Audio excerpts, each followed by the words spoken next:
हरे कृष्णा। तो हम लोग श्रवण कर रहे थे भगवत नाम महिमा।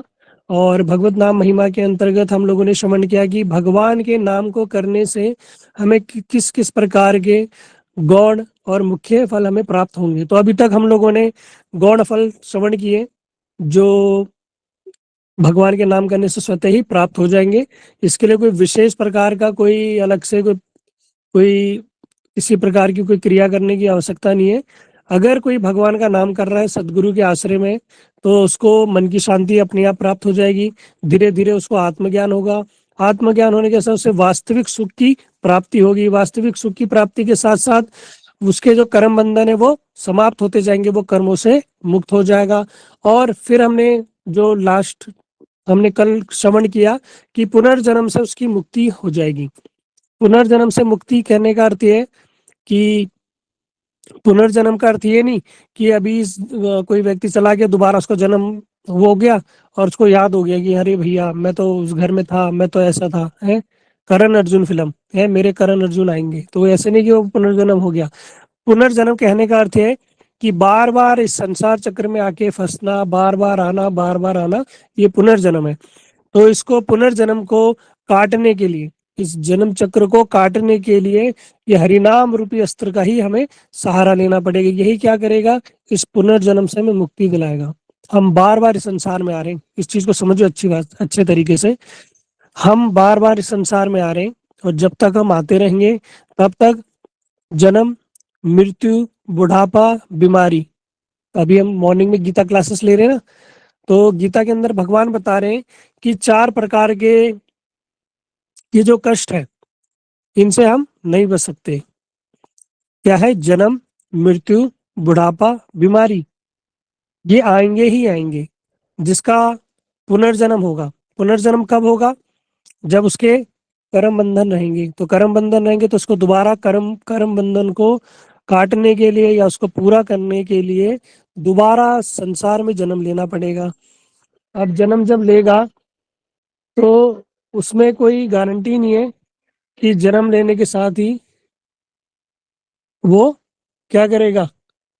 अगर किसी का जन्म हुआ है तो ये आवश्यक नहीं है कि वो मनुष्य जन्म उसे प्राप्त हो। जन्म लेने के लिए उसके प्रारब्ध ही काफी है। अब जब इस संसार चक्र में आ रहा है तो बार बार जन्म उसका होगा।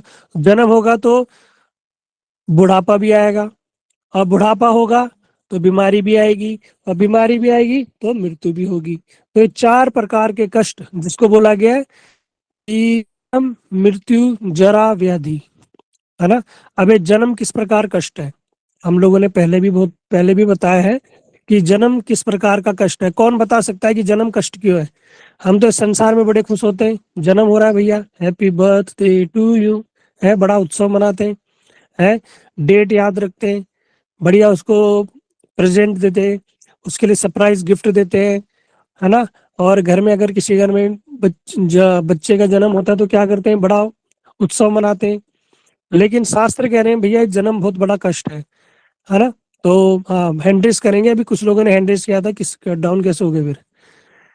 हाँ जी, 2 लोगों ने हैंड रेस किया था, कशिश सेठी और रागलेखा दासी। हाँ जी, कशिश सेठी आप बताओ ये जन्म कैसे कष्ट है? माइक ऑन करो इनका।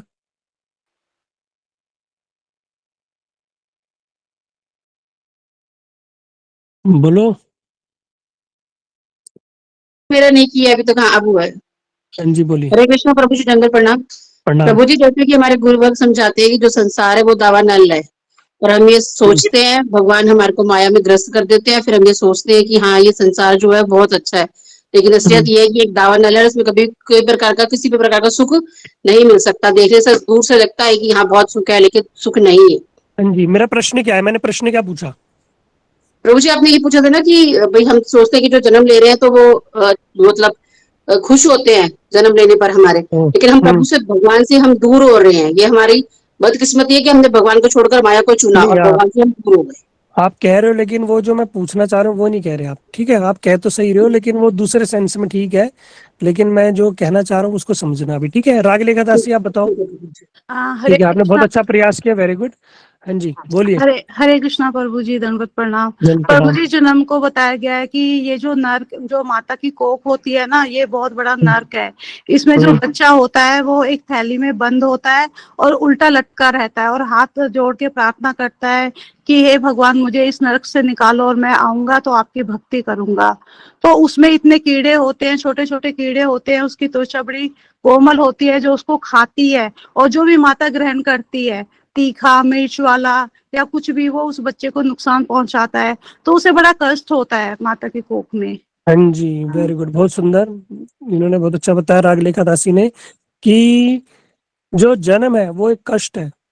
वो हमें लग रहा है कि भैया जन्म हो रहा है, नहीं भाई, जन्म जो बच्चे से पूछो ना, जो बच्चा गर्भ में 9 महीने उल्टा माता के गर्भ में एक बंद थैली में और पैक रहता है, वहीं वो खाता है, मलमूत्र त्याग करता है, वहीं वो कष्ट सहता है। माता अगर थोड़ा तीखा खा ले, नमकीन खा ले, चटपटा खा ले, तो बच्चे के स्किन पतली होती है, जैसे चोट लगने पे छिल जाता है ना, वैसी स्किन होती है। उसमें हल्का सा तुम मसाला लगा दो, कैसा हो जाएगा, बच्चा बिलबिला जाता है। तो उसको 9 महीने उस नर्क, माँ के गर्भ रूपी नर्क में उसको यातनाएं सहनी पड़ती है। भगवान कहते हैं भैया ये यातनाएं सहनी पड़ेगी, अगर जन्म हुआ है तो जन्म में ये यातनाएं सहनी पड़ेगी। इसलिए बच्चा जैसी जब होने के पश्चात जब निकलता है तो कैसा निकलता है, खुश होके निकलता है, बढ़िया आनंद आ गया, मजे आ गए, नहीं, रोता हुआ निकलता है। क्यों रोता हुआ? इसलिए निकलता है, अंदर कष्ट था, इसलिए वो रोता हुआ आता है ना। अगर कोई कमरे से अचानक कोई रोता हुआ बाहर निकले, इसका मतलब कमरे में भी है, किसी ने उसको डांटा है या किसी ने उसको कुछ कहा है या किसी ने उसे मारा है, तभी वो कमरे से कोई रोता हुआ निकले। तो इसका अर्थ क्या है कि वहां उसको कष्ट था, इसलिए वो रोते में निकल रहा है, कष्ट में निकल रहा है ना। इसलिए माता का जो गर्भ है उसको बताया गया वो एक नरक के समान है, एक जीव के लिए, है ना। वैसे तो माता पवित्र है, लेकिन जो कष्ट है वो उसके विषय में बता रहे हैं, है ना। इसमें कोई माताओं को दोष नहीं है, इसमें गर्भ का दोष नहीं है, इसमें है जन्म का दोष, कि जन्म क्या इस प्रकार की ये कष्ट है, ये भगवान भगवत गीता में बता रहे हैं। तो पहला हो गया जन्म, दूसरा हो गया जन्म मृत्यु। अब मृत्यु क्यों कष्ट है? मरने के बाद तो पता ही नहीं चलता भैया तुम लकड़ी में जल रहे हो या तुम्हें क्या करा क्या ना करा, फिर मृत्यु को कष्ट क्यों बताया? हाँ जी, जगत मोहिनी दासी, अब बताओ।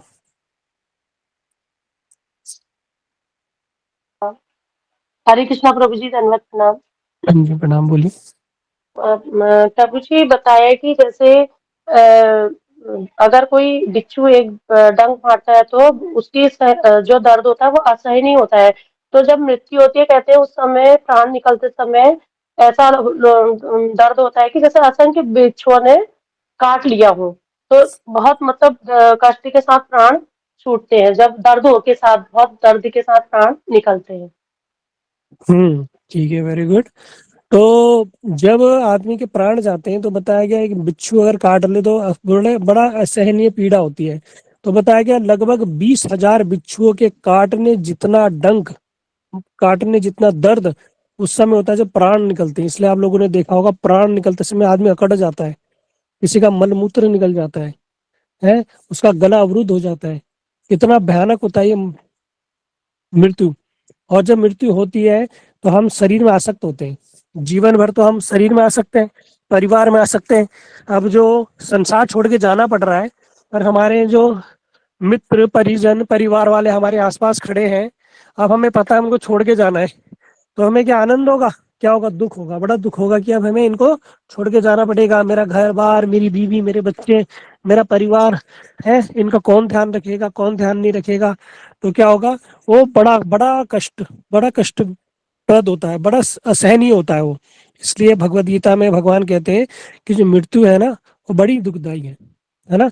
लेकिन किसके लिए? साधारण लोगों के लिए, भक्तों के लिए नहीं है ना। ऐसा नहीं है कि भक्तों को दर्द नहीं होता, भक्तों की मृत्यु नहीं होती, जो भक्ति करता है उसकी मृत्यु नहीं होती, है ना। पूछा एक बार अर्जुन ने कि जो भक्ति करता है वो भी मर रहा है, जो नॉर्मल है वो भी मर रहा है, तो भैया अंतर क्या है? तो कहते हैं अंतर ये है कि जिस प्रकार एक बिल्ली अपने मुख में अपने बच्चे को पकड़ के ले जाती है, बच्चे को बड़ा आनंद होता है, वही बिल्ली उसी मुख में, उसी दांतों में जब चूहे को फंसा ले, चूहे को पकड़ ले, तो चूहे के प्राण निकल जाते हैं। बिल्ली वही, बिल्ली का मुख वही, बिल्ली के जो दांत वही, लेकिन क्या है? एक के प्राण चले गए और एक को आनंद आ रहा है, एक की सदगति एक की दुर्गति, है ना। तो ये क्या है, इसलिए बता रहे हैं कि प्राण तो निकलेंगे, लेकिन जिस व्यक्ति ने भगवान की भक्ति की है, भजन किया है, उसको इस प्रकार का कष्ट, असहनीय पीड़ा नहीं सहनी पड़ती, है ना। और उसको बड़ा दुख भी नहीं होता। क्यों उसको दुख क्यों नहीं होता? उसको दुख इसलिए नहीं होता, उसको पता है कि जीवन भर में मैंने भगवान की भक्ति के भजन किए, तो मेरा अंतिम समय अच्छा ही होगा। और मैं जहां जाऊंगा, मेरी जो यात्रा है आगे की, जो हमने कल कथा सुनी थी ना यात्रा वाली, तो वो व्यक्ति जानता है कि मैंने अपनी यात्रा, आगे की यात्रा की तैयारी कर ली है, तो मुझे किसी प्रकार का कोई कष्ट नहीं होगा, इसलिए वो इतना दुख में नहीं रहता। धीरे धीरे भजन करने से उसकी सांसारिक आसक्ति नष्ट हो जाती है। जब आसक्ति नष्ट हो जाती है तो किसी का प्रकार का मोह भय उसके हृदय में उत्पन्न नहीं होता। तो सहज ही सरलता से, एज कंपेयर टू नॉर्मल व्यक्ति, जो भक्त है वो सहजता से संसार चक्र को, मृत्यु को पार पा लेता है। ठीक है, इसलिए भगवान बता रहे हैं भगवत गीता में, ये मृत्यु भी बड़ा कष्टदायी है। हर व्यक्ति मरने से डरता है ना, हर व्यक्ति डरता है। अगर किसी को बोलो आग में हाथ डालो तो हर व्यक्ति डरता है। क्यों? आग में हाथ डालने से क्या होगा? हाथ जल जाएगा। इस बात को अच्छे से समझो। अगर मैं आपको बोलूं सबको कि अपने घर में गैस जलाओ, उस आग में हाथ लगा दो, कोई लगाएगा? कोई नहीं लगाएगा। क्यों? सबको पता है कि भाई आग में हाथ लगाने से हाथ जल जाएगा। हमें एक्सपीरियंस है, हम सभी जानते हैं, है ना। जीवन में एक ना एक बार सबके हाथ में, या गर्म बर्तन, गर्म कुछ हमारे हाथों में लगा होगा, है ना, छोटे में। तो हमें पता चल गया भैया ये आग में हाथ लगाने से उसका जो गर्मी है, जो उसकी गर्माहट है, वो हमें कष्ट देगी, इसलिए हम आग में हाथ नहीं डालते, है ना, क्योंकि हमें पता चल गया, एक्सपीरियंस है। लेकिन अब ये बड़ी आश्चर्य की बात है, हम मरने से क्यों डरते हैं? हम तो मरते नहीं भैया, मरा तो कोई नहीं अभी तक, मरा तो कोई नहीं, कोई नहीं अभी तक का मतलब, एक व्यक्ति एक जीवन में एक ही बार तो मरता है, लेकिन तब भी डरता है। वो क्यों डरता है? क्यों उसको भय लगता है? क्या भय लगता है? वो इसलिए भय लगता है क्योंकि जन्म जन्मांतर हम मरते ही तो आ रहे हैं। जन्म मरण जन्म मरण, ये तो लगा हुआ है। इसलिए हमें वो पूर्व आभास है कि हम मरने में कितना कष्ट होता है, इसलिए हर व्यक्ति मरने से डरता है। उसको पता है भैया मेरे को मरूंगा तो सब कुछ छूट जाएगा, है ना, इसलिए व्यक्ति मरने से डरता है। उसको पास्ट एक्सपीरियंस है ना, इसलिए व्यक्ति मरने से डरता है। इसलिए बताया गया जन्म मृत्यु, और तीसरा है बुढ़ापा। बुढ़ापा क्यों कष्टदायी है? कौन बताएगा भैया? कोई बूढ़े हो तो वो बताओ भैया। क्या कह रहे? कोई हैंड रेज नहीं करेगा, सब जवान है ग्रुप में। अच्छा, शशि तिवारी जी है, बोलिए शशि तिवारी जी। बुढ़ापा क्यों कष्टदायी होता है? आपने अगर अड़ोस पड़ोस किसी अपने दादा परदादा माता पिता किसी को तो देखा होगा, उसका बुढ़ापा देखा होगा। शशि तिवारी माइक ऑन करो। हरे कृष्णा प्रभु जी, दंडवत प्रणाम। दोनों प्रणाम। हाँ जी बोलिए। जी प्रभु जी।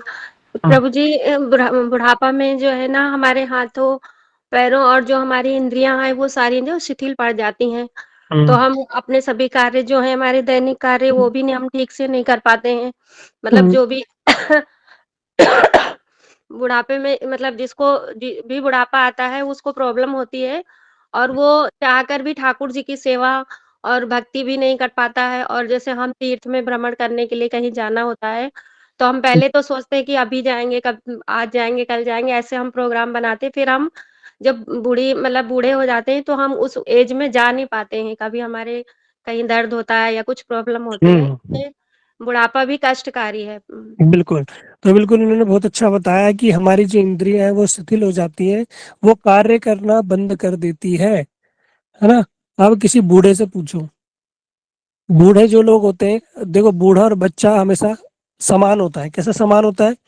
उनकी मानसिकता वैसी हो जाती है। बूढ़ा और बच्चा, उन दोनों को ही सहयोग की आवश्यकता होती है। वो कुछ भी अपना कार्य खुद एक अपने हिसाब से नहीं कर सकते, उनको सपोर्ट चाहिए। बच्चे को तो मिल जाएगा, लेकिन भैया बूढ़े को कौन देगा? जो लोग बूढ़े होते हैं उनके अंदर कोई बड़ा व्यक्ति है ना। अब बूढ़ा है, उसको बाथरूम जाना है, या उसने बिस्तर में बाथरूम कर दी, अब उसको बहू बेटियों को, बेटे को बोलने में शर्म आएगी कि भैया मेरा बिस्तर चेंज कर दे, या मुझे बाथरूम ले जा दे, है। या बिस्तर में पड़ा हुआ है, अब बच्चों को, बहू को आवाज लगा रहा है भैया खाना दे दे, पीना दे दे, प्यास लग रही है, और वो दे नहीं रही, या दे बिजी है, तो क्या उस समय बड़ा मन दुखता है। अब शरीर क्या है, उठ नहीं सकते, उठेंगे तो गिर जाएंगे, हड्डी हड्डी टूट जाएगी, और बुढ़ापे बुढ़ापे में हड्डी वैसी नहीं जुड़ती। बड़ा कष्टदायी भैया। जो बूढ़े हैं उनसे पूछो, है ना, जो हम लोग जो घर में बूढ़े हो गए होंगे, उनको देखना, जो कुछ नहीं कर पा रहे शरीर से, उनको देखो। इसलिए बताया भैया, बुढ़ापा बड़ा कष्टदायी है, बड़ा कष्टदायी है ना। कुछ लोग कहते हैं भैया बुढ़ापा ना आए, बुढ़ापे से पहले ही ये शरीर छूट जाए, दूसरों को बुढ़ापा देख के, है ना। कभी कभी तो ऐसी स्थिति आ जाती है, कई कई महीनों महीनों, हमने तो ऐसे ऐसे लोगों को देखा है जो कई कई सालों तक बिस्तर में पड़े रहते हैं, और किसी के बहू बेटे अच्छे मिल गए तो वो करते हैं सेवा, किसी के नहीं मिलते तो ताने मार मार के उसको जब प्रारब्ध भोगने के लिए बिस्तर पे ही छोड़ देते हैं। बहुत दयनीय स्थिति हो जाती है, क्या करें क्या ना करें। इसलिए भगवान बता रहे भैया भगवत गीता में, ये बुढ़ापा बड़ा कष्टदायी है। फिर है चौथा, बीमारी। इसके बारे में भी बताने की आवश्यकता ही नहीं है। बीमारी मतलब बिस्तर पकड़ लो। अब बीमारी भी बड़ी खतरनाक खतरनाक हो चुकी है। आदमी अच्छे से खा नहीं सकता, अच्छे से सो नहीं सकता, है ना। बीमारी ऐसी है, सारा धन पैसा दिमाग सब वहीं चला जाता है बीमारियों में। आजकल तो एक एक सी बीमारी, हार्ट अटैक, ये वो, किडनी फेल हो गई, अस्थमा हो गया, शुगर हो गया, हाई थायराइड हो गया, बीपी तो नॉर्मल हो गया बिल्कुल। ये है बड़ी बड़ी बीमारियां है बड़े बड़े लोगों को। वो तो सोचो, ये अंबानी अंबानी के जो बेटा जिसका विवाह, अनंत अंबानी, उसको भी बीमारी है मोटापे की है। वो इतना पैसा होने पर भी वो भी बीमार है भैया। उसके घर को भी परेशान है अपने शरीर से, उसको भी बड़ी भयंकर लाइलाज बीमारी है। तो भैया बीमारी किसी को भी आ सकती है और कभी भी हो सकती है। और पूरा जीवन बीमारी में कष्ट करते करते वो जीवन बिताना पड़ता है। इसलिए भगवान कह रहे भैया, चार चीजें भोगनी ही पड़ेगी अगर जन्म हुआ है। जन्म, मृत्यु, बुढ़ापा, बीमारी, है ना। ये चार चीजें आती रहेंगी। और जब चार चीजें कब तक आती रहेंगी, जब तक जन्म होगा। जन्म होगा तो सारी चीजें अपना पाएंगी। जब जन्म ही नहीं होगा तो बुढ़ापा भी नहीं आएगा, बीमारी भी नहीं आएगी, और मृत्यु भी नहीं होगी। तो सारा खेल क्या है, जन्म का। इसलिए जिस जन्म को हम बड़ा उत्साह से मनाते हैं, बड़ा कष्टदायी है भैया ये जन्म, है ना। इसलिए जो भक्त होते हैं वो कहते हैं भैया अब हमें जन्म नहीं चाहिए। भगवान भी कहते हैं भैया ठीक है, मेरे पास आ जाओ, ये तत्वाना निवर्तन्ते तदधाम परमम। जो मेरे धाम को आ जाएगा उसे पुनः संसार चक्र में लौट के नहीं आना पड़ेगा, मतलब दोबारा उसका जन्म नहीं होगा। पूरा सूत्र बता दिया भगवान ने, पूरी विधि बता दी भगवान ने। अब हमारे ऊपर है कि हम इसे मानते हैं नहीं मानते हैं, है ना। हम, हमारे ऊपर है, हम अपना समय इस पे देते हैं नहीं देते, ये हमारे ऊपर है।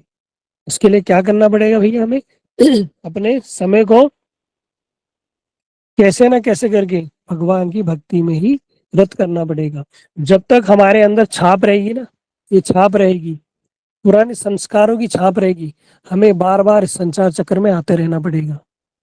आप लोगों ने सुना होगा शिक्षाष्टकम का पहला श्लोक, चेतो दर्पण मार्जनम, है ना। चेतो दर्पण मार्जनम, चित्त रूपी दर्पण का मार्जन करना है। क्यों मार्जन करना है, आवाज कम करो। ये क्यों मार्जन करना है। ये मार्जन कैसा है, ये मार्जन ऐसा है कि जैसे एक पात्र है, एक पात्र है, उस पात्र में दही थी, ठीक है। एक पात्र में दही रखी थी आपने, मिट्टी के पात्र में। अब उस मिट्टी के पात्र से आपने क्या किया, उसको ढंग से साफ नहीं किया, आपने उसमें दूध डाला, तो होगा क्या, होगा ये कि कुछ समय बाद उसमें दोबारा दही जम जाएगी।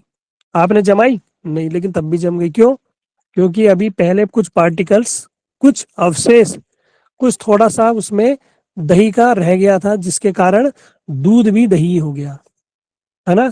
सारा दूध भी दही हो गया। तो कहने का अर्थ क्या है कि अभी हमारे जीवन में हम कर तो रहे, प्रयास कर रहे, लेकिन जो भैया हमारी पुरानी छाप है, जो चित्त में हमारी पुरानी छाप लग गई है, वो छाप अभी बाकी है। वो छाप क्या करती है, वो हमारे संस्कार बदल देती है, दोबारा वैसी बना देती है भैया हमें। ये हमारे संस्कार जब तक चेंज नहीं होंगे ना, तब तक बार बार हमारे वही प्रतिक्रिया चलती रहेगी।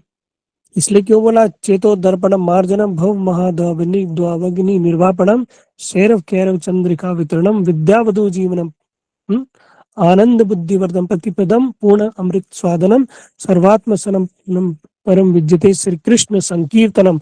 वो क्या बताया, श्री कृष्ण संकीर्तनम, भगवान के कीर्तन के लिए बोला गया कि ये क्या करेगा, चित्ररूपी दर्पण का मार्जन करेगा, जो पात्र है उसको मार्जन कर देगा।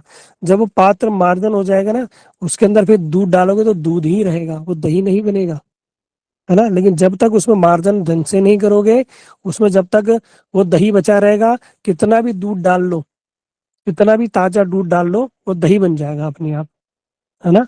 वो दही अपने आप कन्वर्टेड हो जाएगा। तो इसी तरह बार बार ये जब तक हम अपने कर्म बंधनों को शून्य नहीं करेंगे, है ना, कर्म फल को रोकेंगे नहीं, तो जो भी हम क्रिया करेंगे वो सब, कहते हैं ना, सब सब गुड़ गोबर हो गया है, दिमाग का दही हो गया, वो वही हो जाएगा बस सारा का सारा। करने कुछ चले थे और हो कुछ जाएगा।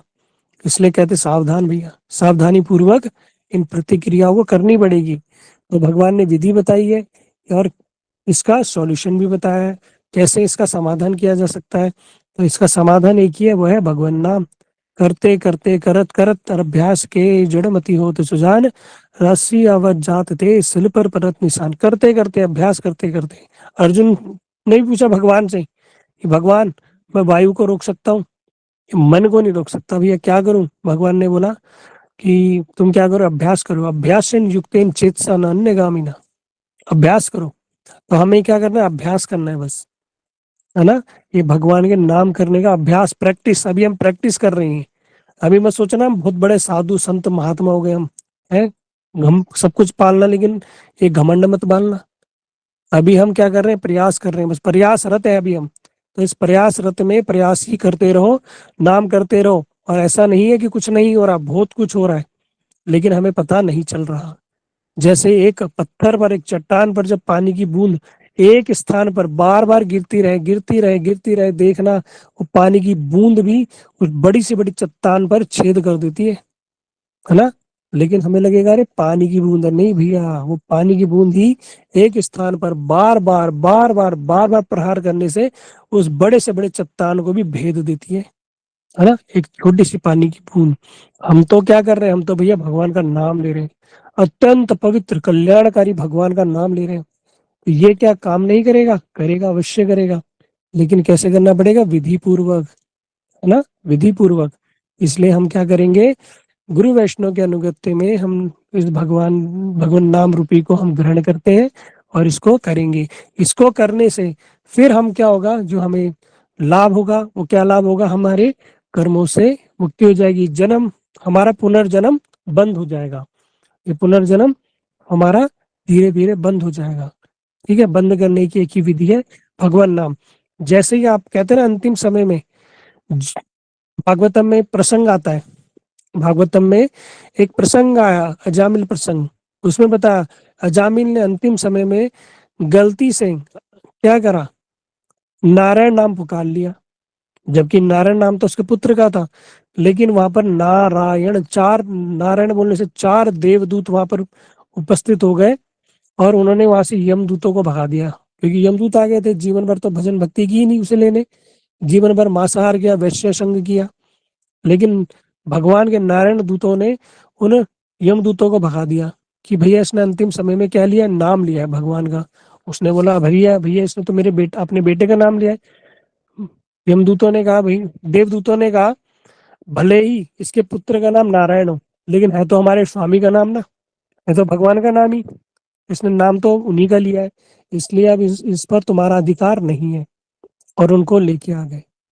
तब जाके उनको अजामिल को दोबारा अवसर मिला, उसने भजन किया।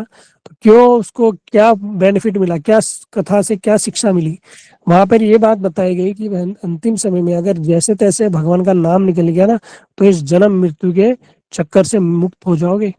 भगवान ने ही बोला ना, अंतकाल चो मामेव, अंतकाल में जो मेरा नाम लेगा मुझे प्राप्त होगा, है। उसमें किसी प्रकार का कोई वो मत समझना, किसी प्रकार का कोई भी संशय मत करना, है ना। तो ये कब होगा, जब हम निरंतर भगवान का नाम लेते रहेंगे। लेकिन जो हमने अगर छाप छोड़ दी शरीर जीवन भर में, अगर हम भगवान की भक्ति के प्रति सीरियस नहीं हुए और संसार में पड़े रहे, तो अंतिम समय फिर वैसे ही जाएगा। जैसा हम एक बड़ा सुंदर एक प्रसंग आता है, छोटी सी हास्य कथा है कि एक व्यक्ति मरणासन है, मरने वाला है बस बिल्कुल अब, है ना। एक बनिया सेठ है, कोई बनिया बुरा मत मानना तो बनिया सेठ है वो मृत्यु संज्ञा पे पड़े हुए हैं। संसार घर वालों ने उसे उठा के अब जमीन में रख दिया। नियम होता है अब जो व्यक्ति शरीर छोड़ता है उसको जमीन में धारण करा देते हैं। अब वो मरने वाला है, अब गला अवरुद्ध हो रहा है, जैसे तैसे करके इशारे कर रहा है कि बेटा का है, बेटा फटाफट बेटे को लाए, बड़े बेटे को, ये रहा बेटे को सामने। बेटा भी आ गया कि पिताजी पता नहीं कौन सी प्रॉपर्टी बताएंगे अब, ये कहाँ पे इतनी प्रॉपर्टी है, कितना धन छुपा रखा है, ये कहाँ दे रखा है। बड़ा बेटा फटाफट आ गया, बोलो पिताजी बोलो, बताओ क्या कह रहे हो, ये मेरे नाम क्या वसीयत रखी है। पिताजी ने इशारा किया दूसरे बेटे को बुलाओ, फटाफट दूसरे बेटे को बुलाया गया, दूसरा बेटा भी आ गया। फिर फटाफट उसने पिताजी ने दोबारा इशारा किया तो तीसरा बेटा भी आ गया, तीनों की पत्नियां भी आ गई, सब आ गई। अब सब सोच रहे हैं पिताजी कहना क्या चाह रहे हैं, जरूर कुछ गंभीर बात बताना चाह रहे हैं कि इन्होंने कहीं प्रॉपर्टी छुपाई है या घड़ा धन छुपाया है या इनके पास कुछ हमें राज बताएंगे। तो मरने वाले हैं मरणासन अवस्था में, और सबको पत्नी को बोल रहे हैं बड़ा बेटा कह रहे ये रहा, छोटा बेटा कह रहे ये रहा, बीच वाला बेटा कह रहे सब ये रहे। तो पति जो है, जो मरने वाली स्थिति में है, गुस्से में आ गया, कह रहा सबके सब यही है तो दुकान कौन संभालेगा, है दुकान बंद करके घाटा करवाओगे क्या, जाओ दुकान संभालो। अब मरने वाला है, चिंता क्या हो रही है दुकान की, है क्यों जिंदगी भर क्या किया, ये दुकानदारी की। तो कहाँ से भगवान याद आ जाएंगे भैया, है जन्म जन्म मुनि जतन कराई, अनंत काल राम आवत नहीं। बड़े बड़े ऋषि मुनियों के नहीं आ रहा, उन्होंने जन्म जन्म लगा दिए।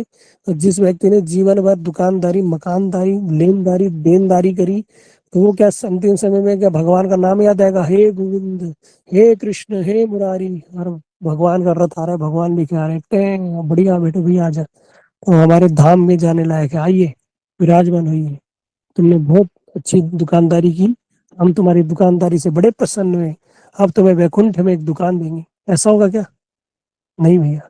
जो कार्य किया जीवन भर वो दही जमी रह गई, मतलब अब दही जमी रह गई तो कितना भी दूर डाल लो तो दही बन जाएगा वो।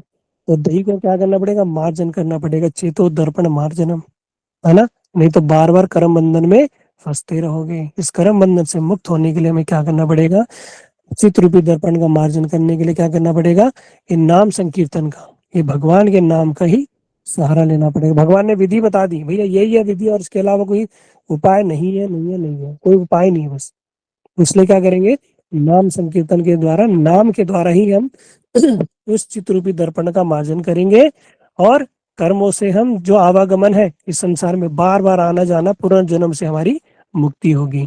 तो अभी तक हम लोगों ने श्रवण किए गौण, ये सब क्या है, गौण है, ये मुख्य नहीं है कि हमारे कर्म बंधन कट जाएंगे, पुनर्जन्म रुक जाएगा, शांति आ जाएगी जीवन में, मन प्रसन्न रहेगा, जीवन में सुख आएगा, ये तो गौण है। कहते प्रभु जी ये गौण है तो मुख्य क्या है, कहते भैया मुख्य है कुछ विशेष। मुख्य विशेष क्या है, उसको हम कल श्रवण करेंगे। वो जो विशेष प्राप्त हो गया तो गौण तो अपने आप ही प्राप्त हो जाएंगे।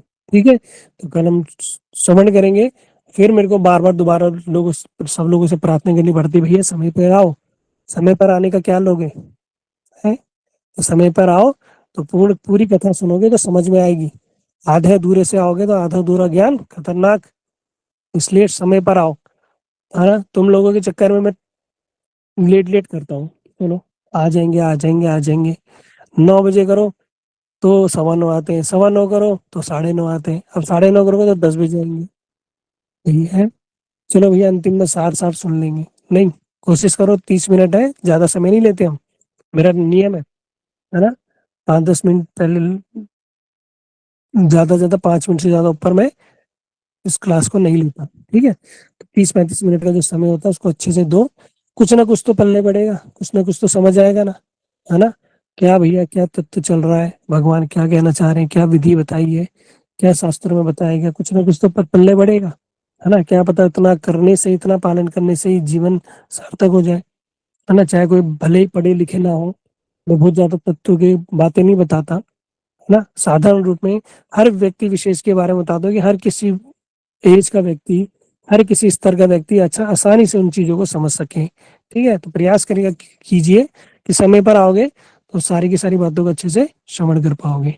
ठीक है, तो आज हम कथा को विश्राम देते हैं। कल हम सुनेंगे जो भगवान के नाम का मूल फल क्या है और वो कैसे प्राप्त होगा, उसकी क्या विधि है, ठीक है, सरल और सहज शब्दों में बताने का आपको प्रयास करेंगे। ठीक है, हरे कृष्णा, सभी को धर्म प्रणाम।